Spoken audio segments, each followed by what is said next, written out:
रविवार के डोरे की कहानी। एक गांव में एक माँ और उसकी बेटी दोनों सूरज भगवान का डोरा लिया करती थी और सूरज भगवान का व्रत करती थी। एक बार सूरज जी के व्रत वाले दिन माँ ने अपनी बेटी से कहा कि मैं पानी लेने जा रही हूँ, तू 2 रोट बनाकर रख लेना, एक छोटा और एक बड़ा रोट बनाना जो हम पूरा खा सके, क्योंकि रोट को झूठा नहीं छोड़ते। रोट के आटे में नमक मत डालना क्योंकि यह अलूना बनेगा। यह कहकर माँ पानी लेने चली गई और बेटी रोट बनाने लगी। तभी सूरज भगवान एक साधु बाबा का वेश बनाकर वहाँ आए और भिक्षा मांगने लगे। लड़की ने कहा, मेरी माँ का रोट तो बन गया है, पर मेरा रोट बनेगा तभी मैं आपको उसमें से दूंगी। बाबा ने कहा, जो रोट बन चुका है उसी में से दे दो, नहीं तो मैं जा रहा हूँ। लड़की ने माँ के रोट में से टुकड़ा तोड़कर दे दिया। जब माँ वापस आई तो उसने देखा कि उसके रोट का टुकड़ा टूटा हुआ था। तो वह गुस्से से बोली, रोटी दे रोटी दे, रोटी मायली कोर दे, मारो दे पर सारो दे। वह लड़की को डांटने मारने लगी। लड़की डरकर जंगल में भाग गई और एक पेड़ पर चढ़कर बैठ गई।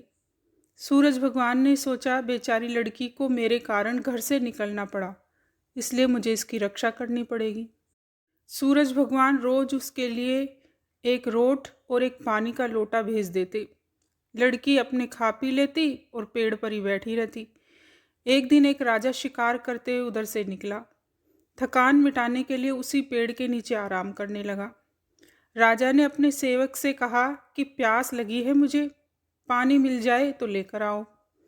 पेड़ पर बैठी लड़की ने यह सुना तो उसने ऊपर से ही लोटे से पानी डाल दिया और राजा ने पानी पी लिया। राजा ने अपने सेवक से कहा कि ऊपर अवश्य ही कोई है, तू ऊपर चढ़कर देख कि कौन है। सेवक ऊपर चढ़ा तो उसे लड़की मिली। लड़की ने सेवक से कहा, भैया तुम ये रोट खा लो और पानी पी लो, पर राजा को मेरे बारे में कुछ मत बताना, कह देना कि ऊपर कोई नहीं है।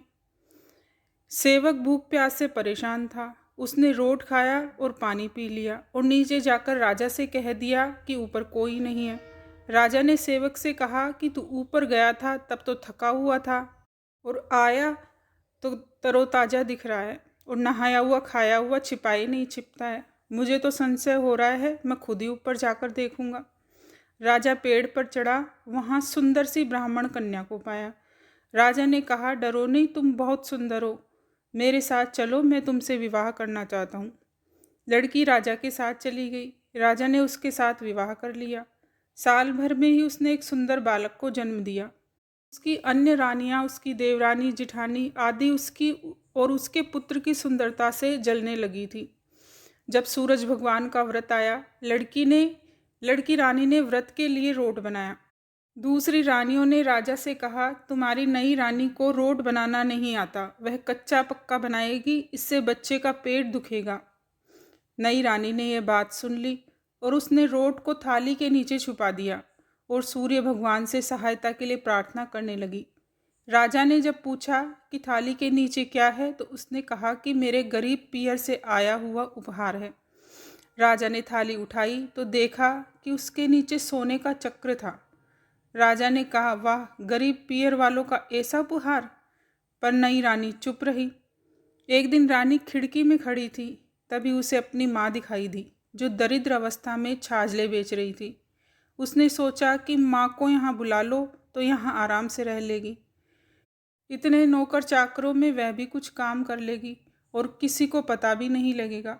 उसने माँ को बुलवाया। रानी की माँ आते ही वही बात कहने लगी, रोटी दे रोटी दे, रोटी मायली कोर दे, सारो दे पर मारो दे।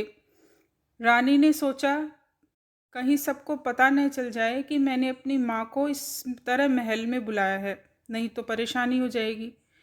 उसने माँ को चुपचाप एक कमरे में रहने को कहा और बाहर से ताला लगा दिया। अब रानी की देवरानी, जिठानियाँ व अन्य रानियाँ राजा से कहने लगी कि नई रानी का व्यवहार संदेह पैदा करता है। एक औरत महल में घुसी थी पर वह बाहर नहीं आई। छोटी रानी यह सब कुछ सुनकर सूर्य भगवान से इस विपत्ति से बचने के लिए प्रार्थना करने लगी।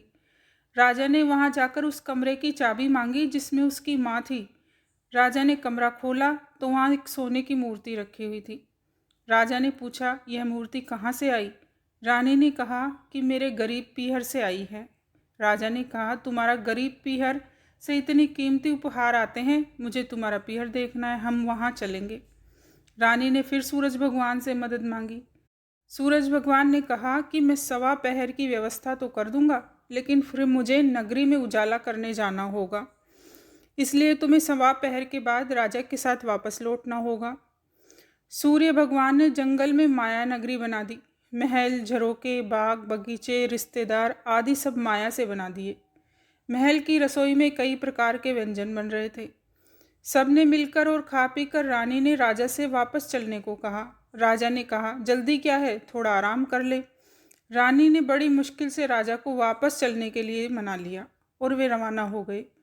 थोड़ी दूर जाने के बाद राजा को ध्यान आया कि उसकी तलवार वहीं रह गई है। राजा ने सेवक को तलवार लाने भेज दिया। सेवक वहां गया तो देखा कि वहां जंगल के सिवा कुछ भी नहीं था। तलवार झाड़ी में पड़ी हुई थी। तलवार लेकर सेवक आया और उसने वह सब राजा को बताया। राजा को पहले ही शक था। उसने तलवार निकाल ली और गुस्से में आकर रानी से सच बताने को कहा।